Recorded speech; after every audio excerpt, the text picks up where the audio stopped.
வாழ்க வளமுடன். இப்ப பார்க்க போற டாபிக் பாத்தீங்கன்னா பாத வலி, பாத எரிச்சல், குதிங்கால் வலி, மூட்டு வலி, மூட்டு தேய்மானம், முதுகு வலி, elbow disc problem, sciatica problem, தோள்பட்டு வலி, கழுத்து வலி, தசை பிடிப்பு, வாய் பிடிப்புங்க. அதெல்லாம் இந்த வீடியோவில் இப்ப பார்க்க போறோங்க.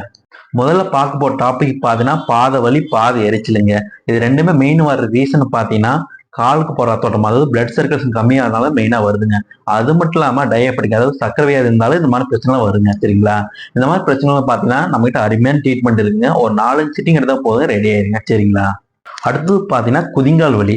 இது மெயினா வர்றதுக்கு ரீசன் பாத்தீங்கன்னா 4-5 வருஷம் முன்னாடி காலில் அடிபட்டிருக்கலாம்.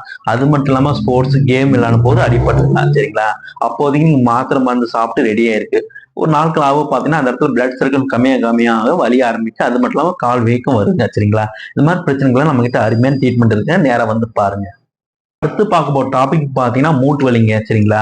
இது மெயினா வர்றதுக்கு ரீசன் பாத்தீங்கன்னா சின்ன வயசுல அடிபட்டிருக்கலாம். அது மட்டும் இல்லாம பஸ்லயோ வண்டியில போகும்போது கீழே தவறி விழுந்திருப்பீங்க.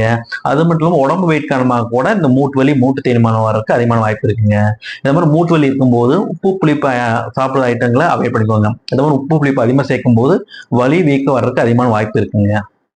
அதே மாதிரி முதுவலி பாத்தீங்கன்னா நீங்க சின்ன வயசுல அடிபட்டிருக்கலாம்.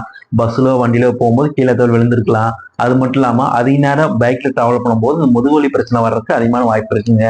அது மட்டும் இல்லாம எல்போ டிஸ்க் ப்ராப்ளம், சியாட்டிகா, அதாவது பாத்தீங்கன்னா முதுகுல இருந்து கால் வலி வலி ஆரம்பிக்கு.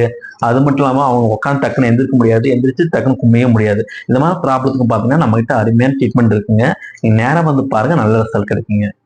அடுத்து பார்க்க போற டாபிக் பாத்தீங்கன்னா கழுத்து வலி. சரிங்களா? இது மெயினா ஒரு ரீசனை பாத்தீங்கன்னா அதிக நேரம் குமிஞ்சிட்டு வேலை செஞ்சிருப்பாங்க. அதாவது சிஸ்டம் ஒர்க்கு, ரைட்டிங் ஒர்க், இது மாதிரி ரொம்ப வருஷமா இந்த வேலை செஞ்சுட்டு இருக்கும்போது இந்த கழுத்து வலி வரக்கு அதிகமான வாய்ப்பு இருக்குங்க. அது மட்டும் இல்லாம இது நாட்கள் ஆக பாத்தீங்கன்னா பிளட் சர்க்கிள் கம்மியாக தோள்பட்ட வலி, கை மேல தூக்க முடியாது, எந்த அளவுக்கு பிரச்சனை வர்றதுக்கு அதிகமான வாய்ப்பு இருக்குங்க.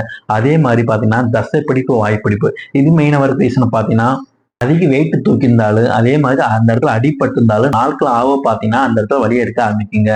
அது மட்டும் இல்லாம கேஸ்ட்ரிக் ஐட்டம் அதிகமா சாப்பிட்டாலும், இருமுனாலும் தும்னாலும் அந்த இடத்துல வலி எடுக்க ஆரம்பிக்குங்க. சரிங்களா? இது மாதிரி பிரச்சனைகள் பாத்தீங்கன்னா நம்ம கிட்ட அருமையான ட்ரீட்மெண்ட் இருக்குங்க. நீங்க நேரம் வந்து பாருங்க, நல்ல ரிசல்ட் கிடைக்குங்க. வாழ்க வளமுடன்.